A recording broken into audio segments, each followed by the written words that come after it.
দেশের সীমানা পেরিয়ে এবারে বিদেশের প্রেক্ষাগৃহে প্রদর্শিত হলো মিউজিক্যাল ফিল্ম সাইলেন্স।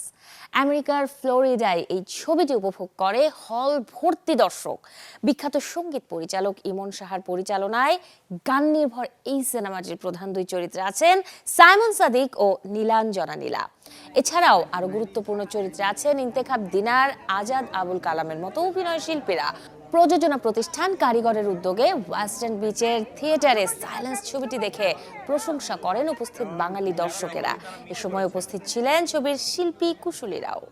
আমেরিকার মতো জায়গায় যখন সাইলেন্স রিলিজ পায়, সেখানে আমাদের উপস্থিত থাকতে পারাও কাজের জায়গা থেকে একজন অভিনয় শিল্পী হিসেবে আরো ভালো ভালো কাজ করবার আত্মপ্রকাশ ভেতর থেকে চলে আসে।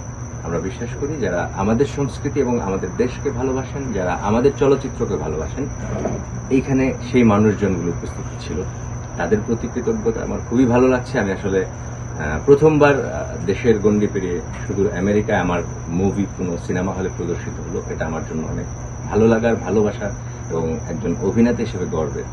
বিদেশ থেকে দেশে রেমিটেন্সের টাকা আসে নিরাপদে, তাই আজই আপনার আপনজনকে বলে রাখুন রেমিটেন্সের টাকা যেন শুধু নগদেই পাঠায়।